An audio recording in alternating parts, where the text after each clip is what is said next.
What is going on? It's your boy Warner Brother, and we are back with some more Need for Speed No Limits. It's time for episode 746 for part 6, the final part to the Winter 2025 Garage Showcase. Go ahead and hit the like button, hit subscribe, and hit the bell notification so you'll be updated on whenever I release new content. Also, join my Discord and Patreon so you can become members, help support the channel, and help me to produce better content. Let's dive into it. Finally, the final part where we get into the hypercars. That's right. Then we have a total of 16 out of 47. So we have about a third of the hypercars in the game. And we have some solid cars lined up for this part of the Winter 2025 showcase. And I do have the highest rated, maxed out car, even though it's not maxed out. We're actually 100 levels short of it being maxed out, and that's because we still need a few more materials and we need more blueprints. But it's time to go ahead and go forth, and we're going to start with the highest rated car in the game, the Koenigsegg Jesko Absolute. IRL, this car has over 1,800 horsepower, and this thing is an absolute monster out on the roads. The Absolute version of the Jesko is meant for top speed. It has a claimed speed well over 315 miles an hour, but it has not actually been tested yet. This is rated at 1,152 in performance, and she is a beauty and a beast. Don't ever try to underestimate this car. Next up, we have another Koenigsegg Jesko. Yes, another one. But this one is considered to be the attack version, which is more track focused. So not just all out speed and power, but in being able to put that power to the road and handle some corners as well. And this thing is an absolute monster. The attack, I believe, has over 1,400 or 1,500 horsepower from a turbocharged V8, with this one rated at 1,102 in performance, and still has plenty of potential left. Up next, we have a car from a particular country called Denmark called the Zenvo Aurora Tour. This hybrid hypercar, honestly, I don't know really the specs about this thing, but from driving it in game, this thing is pretty damn wicked, if I do say so myself. And it looks phenomenal. It looks like a tame version of the Apollo Intensa Emozione, but it's so fast. 1,058 in performance. It is so fast. Up next, we have an American hypercar in the Hennessy Venom F5. This car has 1,817 horsepower and has a claimed top speed of 311 miles per hour. And this thing is an absolute menace on the street. Of course, twin turbocharged V8 producing nearly 2,000 horsepower. And oh my goodness, this used to be my go-to car for everything until I got the Jesko. This is rated at 1,045 in performance. Up next, we have from France. Yes, I know it's an Italian name, but it's French car brand. The Bugatti Bolide. I know it looks like it's spelled Bolide, but it's pronounced Bolide. This 1,800 horsepower 16-cylinder quad turbo monster is built and bred for the track. And oh my goodness, this thing is wicked fast in real life and in the game, with 998 in performance. And it is a monster, absolute monster. Up next, we have another one. The Koenigsegg Gemera, this 1,700 horsepower hybrid four-seater, yes, that's right, four-seats hypercar, is an absolute rocket ship. Just straight up wild, man. 4 seats, 2 doors, 600 horsepower coming from a 3-cylinder engine, and the other 1,100 coming from electric motors. And this thing is just wild. If you have a family and have tons of money, get this car. 987 in performance. The fastest grocery getter you can find. Up next, we have another Italian stallion in the Pagani Utopia. This is the successor to the famed Pagani Huayra.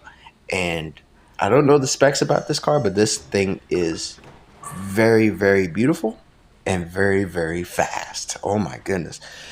Like, I understand Pagani was sort of a byproduct of being turned down from Lamborghini, but Pagani knew what they were doing when they started off making supercars and hypercars. This one's rated at 947 in performance and is no slouch in the slightest. Up next, we have another high-speed hypercar in the McLaren Speedtail. I don't know all the specs about this car, but this long, fast boy right here is more than capable of a claimed speed of 300 plus. And this thing is phenomenal. It looks phenomenal. I mean, I love the streamlined look of it. It just looks futuristic and fast. It looks fast just standing still. Is phenomenal. Rated at 937 in performance, and is stupid fast. Up next, we have another one from Koenigsegg, the CCX. This isn't the car that started it all, but this is the car that put them on the map. And this is the only car that the Stig from Top Gear managed to crash. This turbocharged V8 hypercar from Sweden is what put Christian von Koenigsegg on the map as a hypercar builder, sitting at 930 in performance and plenty of room left to increase upon that, but it is bad fast. Up next, another Italian stallion with the Lamborghini Essenza SCV12. This long, sleek track weapon features a naturally aspirated V12 and is so phenomenal. Like, you've heard of the Aston Martin Vulcan. This is like that, but Italian. That's the best way I could describe it. Sitting at 889 in performance. Just an Italian Aston Martin Vulcan. Just brutal, fast, and beautiful. Up next, another McLaren in the P1. This is part of the original three of the Holy Trinity of hypercars. And this thing is never meant to be slept on. It is so nice. And it's crazy that some crazy, I'm not sure if he's from New Zealand or Australia, but it's crazy how somebody from one of those two countries managed to cut one up, put a four rotor in it, and turned it into an absolute drift missile. It's crazy. But this thing is absolutely phenomenal. Jeremy Clarkson just loves the crap out of this thing, sitting at 877 in performance. And up next, we have another one of the hypercar Holy Trinity in the Ferrari LaFerrari.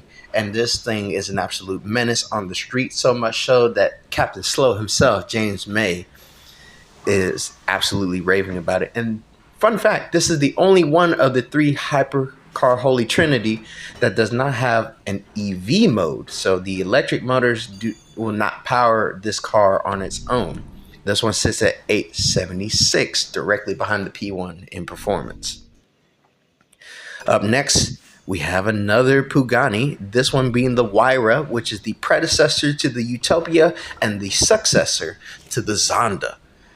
And Pagani, just like Christian von Koenigsegg, Pagani, everything that they make is absolute gold. It's like J. Cole and Kendrick Lamar of the car world. They don't miss. This is rated at 868 in performance. Plenty of potential left to unlock in it, and it's just a banger. Up next, we have another Italian stallion from Maranello. This one is the Ferrari SF90 Stradale, and this thing is an absolute beautiful beast. It's so damn quick. I think the name of the event I got this from was Paradigm's Pride or something to that effect. I don't fully remember, but this thing is absolutely quick, sitting at 864 in performance. Do not sleep on this ride right here. Up next, we have an all-electric entrance from Britain, the UK, in the Lotus Evija. It's pronounced Evija. It's not Evija. No, it's Evija. But anyways, this all-electric hypercar is absolutely quick. I don't know the full specs on this thing, but She fast. She very fast and looks phenomenal, even though a little bit wonky with this International Women's Day 2025 wrap. This one sits at 862 in performance. Phenomenal. And last but certainly not the least, we have the successor to the Lamborghini Murcielago, the Lamborghini Aventador. And this car was actually designed a lot around the Lamborghini Reventon, as mentioned in episode 745, and is largely considered to be the successor to the Lamborghini Murcielago and the predecessor to the now Lamborghini Revuelto. That's what it's called, Revuelto. This one sits at 759 in performance and is not to be slept on. And with that, that wraps it up for this episode of Need for Speed No Limits. Tune in next time for episode 747 for a new episode of Need for Speed No Limits. Like and subscribe for more content. Also for motorsports and gaming content. I will leave links to different channels in the description, as well as links to my Discord and Patreon. So you become members, help support the channel, and help me to produce better content. Thank you so much for joining. It's your boy, Warner Brother. Much love, much appreciation. Stay blessed and stay safe out there. And with that, I'm out of here. Peace.